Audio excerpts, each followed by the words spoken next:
Alright, I got 3 minutes into this and I got so confused. I decided I had to start again. So here we go. Although I had promised myself a great deal of instructive conversation with Johnson on the conduct of the married state, of which I had then a near prospect, he did not say much upon that topic. Mr. Seward heard him once say that a man has a very bad chance for happiness in that state unless he marries a woman of very strong and fixed principles of religion. He maintained, to me, contrary to the common notion, that a woman would not be the worse wife for being learned, in which, from all that I have observed of Artemisias, I humbly deferred from him. That a woman should be sensible and well informed I allowed to be a great advantage, and think that Sir Thomas Overbury, in his A Wife, a poem from 1614, in his rude versification, has very judiciously pointed out that degree of intelligence which is to be desired in a female companion. Now I shall quote from this poem, which I didn't do such a good time the first read through, so let's see if I do better this time. Give me next good an understanding wife, by nature wise, not learned, by much art. Some knowledge on her side will all my life more scope of conversation impart. Besides her inborn virtue fortify, they are most firmly good who best know why. A little better. It's not a good poem, so who cares? When I censured a gentleman, a later footnote tells us this gentleman was Lord Auchinleck.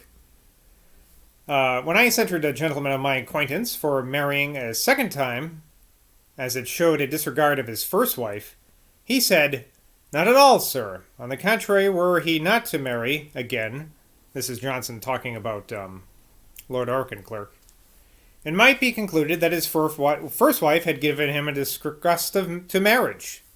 But by taking a second wife, he pays the highest compliment to the first, by showing that she made him so happy as a married man that he wishes to be so a second time." So ingenious a turn did Johnson give to this delicate question. And yet, on another occasion, he owned that he once had almost asked a promise of Mrs. Johnson that she would not marry again, but had checked himself. Indeed, I cannot help thinking that in his case the request would have been unreasonable. For if Mrs. Johnson forgot, or thought it no injury to the memory of her first love, the husband of her youth and the father of her children, to make a second marriage, why should she be precluded from a third, should she be so inclined? In Johnson's preserving fond appropriation of his Teddy, even after her decease, he seems totally to have overlooked the prior claim of the honest Birmingham trader. Don't forget that his first wife had been married before, or his only wife, I guess, had been married before.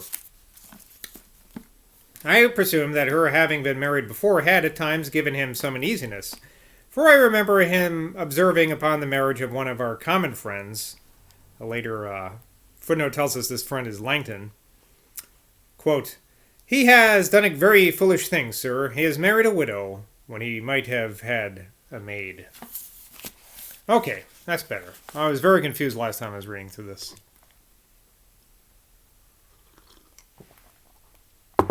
But I think I made that rather clear. We drank tea with Mrs. Williams. I had last year the pleasure of seeing Mrs. Thrale at Dr. Johnson's one morning, and had conversation enough with her to admire her talents, and to show her that I was as Johnsonian as herself. Dr. Johnson had probably been kind enough to speak well of me, for this evening he delivered me a very polite card from Mr. Thrale and her, inviting me to Stratham. On the 6th of October, I complied with the obliging invitation, and found, at an elegant villa, 6 miles from town, every circumstance that can make society pleasing. Johnson, though quite at home, was yet looked up to with an awe, tempered by affection, and seemed to be equally the care of his host and hostess. I rejoiced at seeing him so happy. He played off his wit against Scotland with a good-humoured pleasantry, which gave me though no bigot to national prejudices, an opportunity for a little contest with him. I, having said that England was obliged to us for gardeners, those famous Scottish gardeners.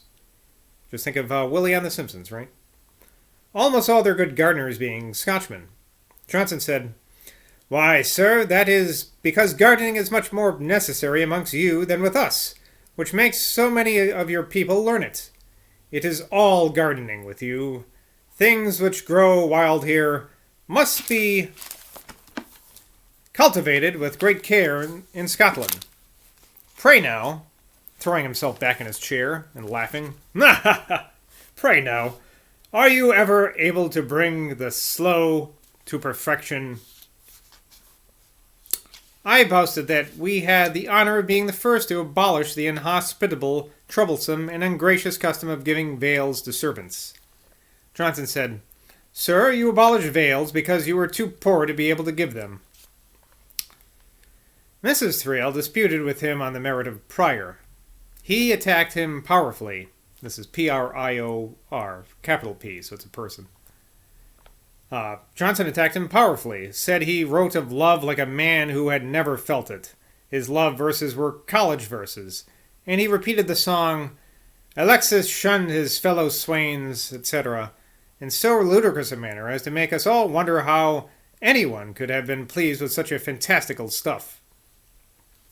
Mrs. Thrale stood to her gun with great courage in defense of amorous ditties, which Johnson despised, till he at last silenced her by saying, "My dear lady, talk no more of this. Nonsense can be defeated but by nonsense."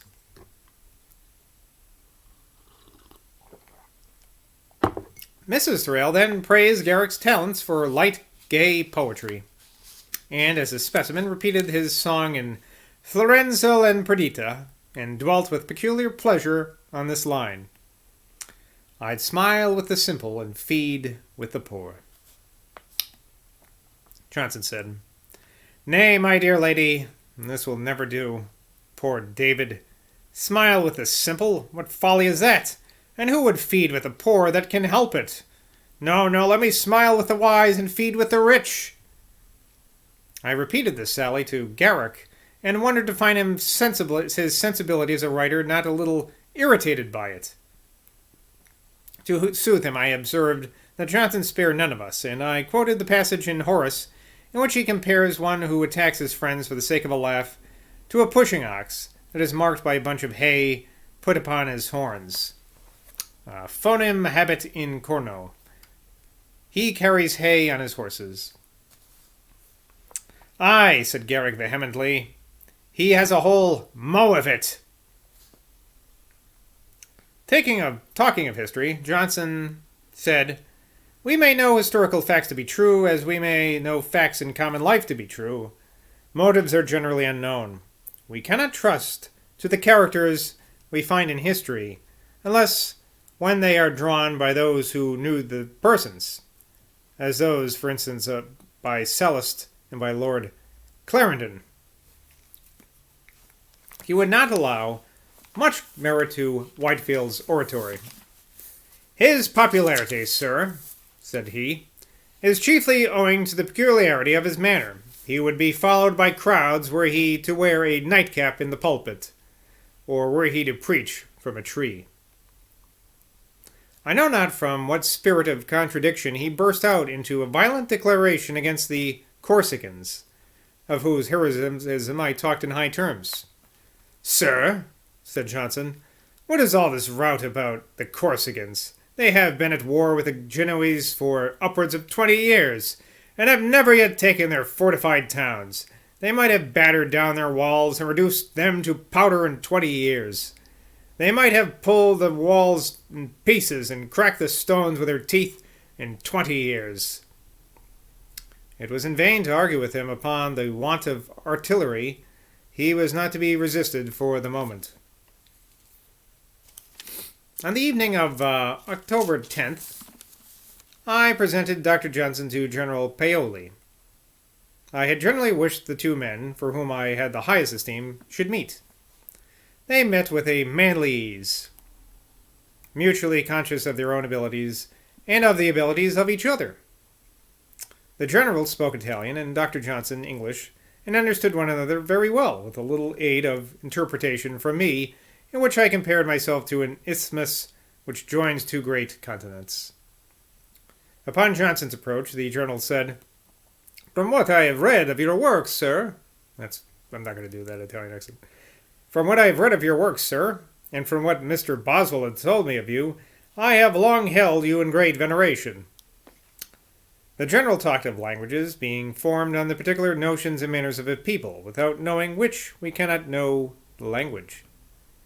We may know the direct signification in single words, but by these no beauty of expression, no sally of genius, no what is conveyed to the mind. All this must be allusion to other ideas. "Sir," said Johnson, "you talk of language as if you had never done anything else but study it instead of governing a nation." The general said, "Questo è troppo gran complimento." This is too great a compliment. Johnson answered, "I should have thought so, sir, if I had not heard you talk." The general asked him what he thought of the spirit of infidelity which was so prevalent. Johnson said, "Sir, this gloom of infidelity, I hope, is only a transient cloud passing through the hemisphere, which will soon be dissipated and the sun break forth with his usual splendor." "You think, then," said the general, "that they will change their principles like their clothes?" Johnson said, "Why, sir, if they bestow no more thought on principles than on dress, it must be so." The general said that a great part of the fashionable infidelity was owing to a desire of showing courage. Men who have no opportunities of showing it as to things in this life take death and futurity as objects in which to display it. Okay. Johnson said, "That is mighty foolish affectation. Fear is one of the passions of human nature, of which it is impossible to divest it. You remember that the Emperor Charles V, when he read upon the tombstone of a Spanish nobleman, 'Here lies one who never knew fear,' wittily said. Then he never snuffed a candle with his fingers." He talked a few words of French to the general, but finding he did not do it with facility, he asked for pen, ink, and paper, and wrote the following note. There's now a long passage in French.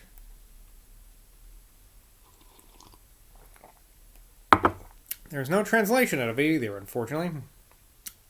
Maybe I'll look it up later. I'm not going to read it, though, because it's like seven lines or so. Or 10 lines, actually. The general immediately informed him that the lingua rustica was only in Sardinia. So he was asking for some book, I'm guessing.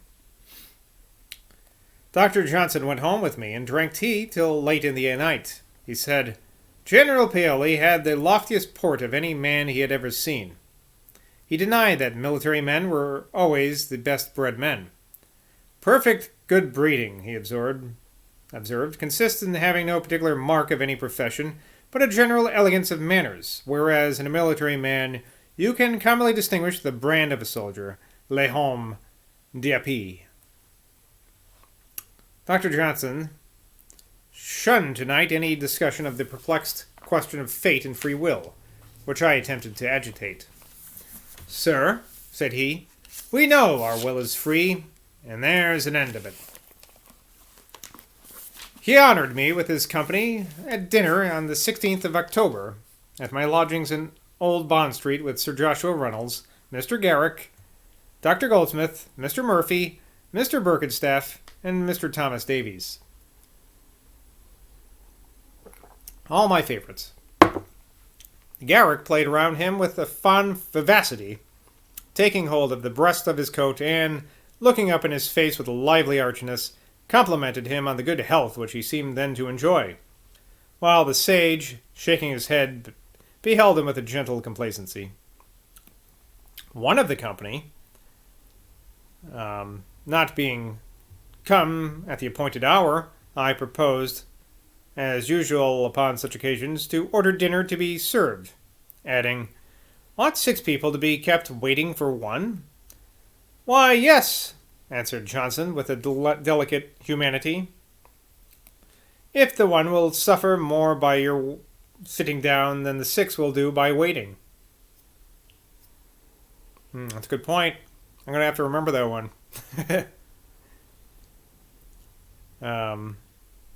Goldsmith, to divert the tedious minutes, strutted about, bragging of his dress, and I believe was seriously vain of it, for his mind was wondrously prone to such impressions. "Come, come," said Garrick, "talk no more of that. You are perhaps the worst. Eh? Goldsmith was eagerly attempting to interrupt him, when Garrick went on, laughing ironically. "Nay, you will always look like a gentleman, but I am talking of being well or ill-dressed." "Well, let me tell you," said Goldsmith. "When my tailor brought home my bloom-colored coat, he said, 'Sir, I have a favour to beg of you. When anybody asks you who made your clothes, be pleased to mention John Filby at the Harrow in Water Lane.'"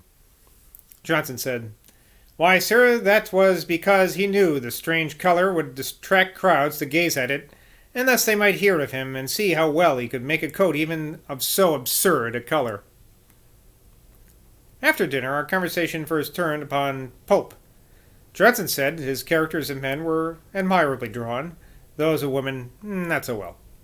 He repeated to us in his forcibly melodious manner the concluding lines of the Dunciad, or Dunciad.